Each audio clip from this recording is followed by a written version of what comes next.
So today we're going to read The Lion Inside by Rachel Bright and Jim Field. Okay? I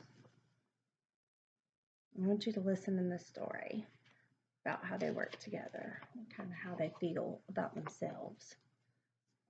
Because the lion inside, look at this little mouse trembling. Look at his little face.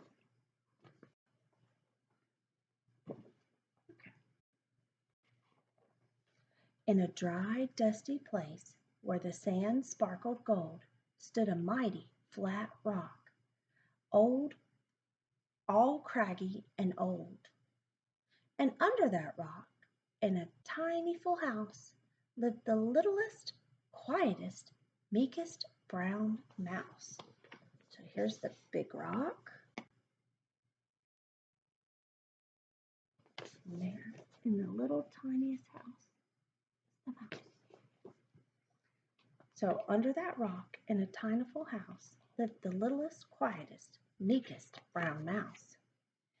He was so very tiny, so incredibly small, that nobody noticed him ever at all. He got stepped on. He got stepped on and sat on. He missed out on stuff, ignored and forgotten. His mouse life was tough. Oh, poor little thing. Ow. Ouch. So sad. Did you see him when he was hiding down there?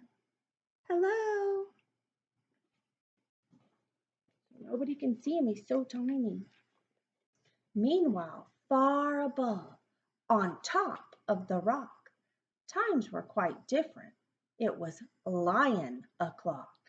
This huge toothy creature made sure everyone saw how important he was by how loud he could roar. Roar. By how loud he could roar. How big he's roaring. Roar. The poor little mouse, nobody can see him. The lion's up there roaring so loud, nobody can miss him. He was head of the pack. He was shouty and proud. He loved flexing his biceps and wowing the crowd. Yes, all were impressed by this mighty king cat.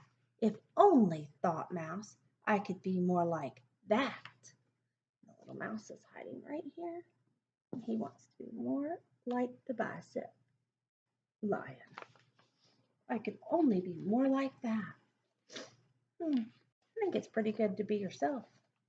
Let's see what happens. Then late one dark night, in his tiny mouse bed, the cleverest thought popped into his head. He leaped up in the darkness and held up a paw. I've got it, he said. What I need is a roar. Roar. There's his little roar. Roar. I mean, what if this mouse with the weeniest squeak were a little more grrr and a little less meek? Well, he'd still be the smallest of fuzzy brown mice, but he'd make friends and join in, and life would be nice. Sure do hear a lot of rhyming words in this book.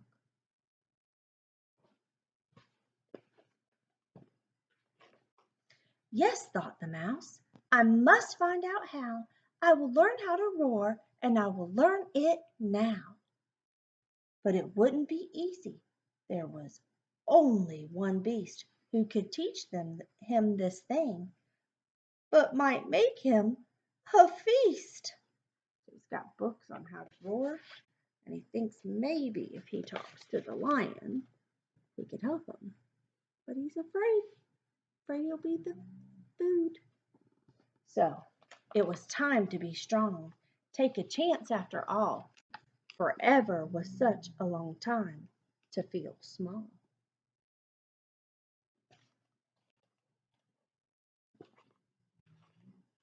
So he made himself brave, and he thought like a winner. He set off for the top, hoping not to be dinner. It felt like the scariest thing he could do. But if you want things to change, you first have to change you.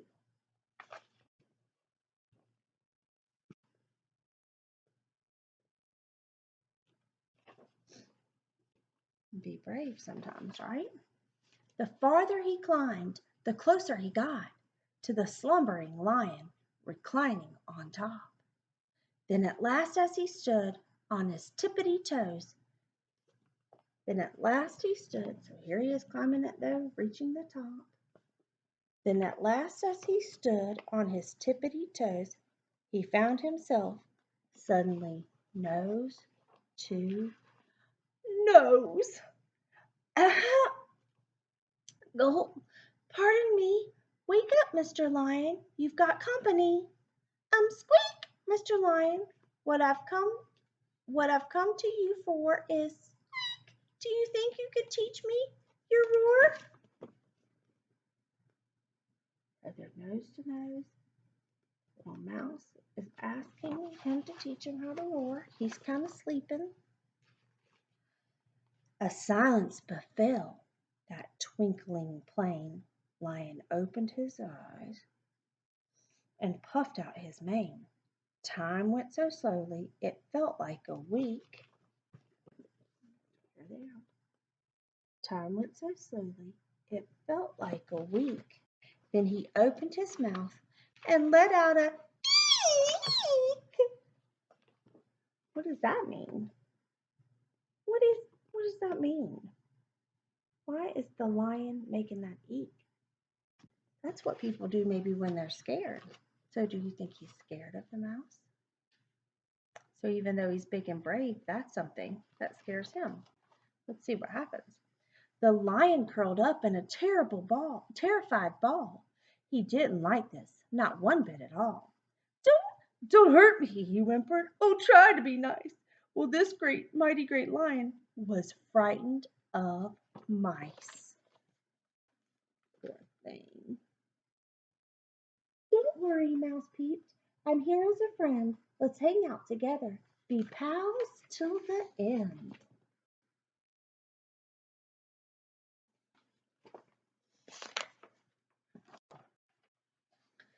That was a magical moment for sure, when the mouse didn't feel at all small anymore. He had found his true voice and learned to speak out, and for that you don't need to roar or to shout. And from that day and always the two were a pair. They both liked that rock better, now the rock was to share. The mouse, while still little, felt big in his head, and Lion he still roared, but with laughter instead. So friends. So sometimes your friends may be like you, and sometimes they may be different. And that's what's important sometimes. Yes, that day they both learned that no matter your size, we all have a mouse and a lion inside. We do.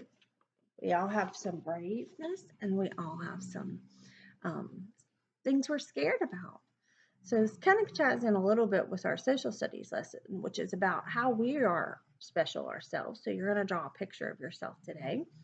And then tomorrow you'll draw a picture of you and a friend today.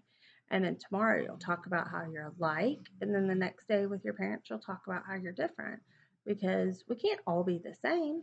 We have to be different sometimes. But there are things that we would be alike. Like I have brown hair and Kylie has brown hair and Drew has brown hair. And there's several other of you. Victoria has brown hair. But then somebody like Sam has blonde hair. So Sam and Zoe are alike. And y'all are all in kindergarten. So that makes all of you alike. Anyway, I love you and I miss you and I hope you have a fabulous day.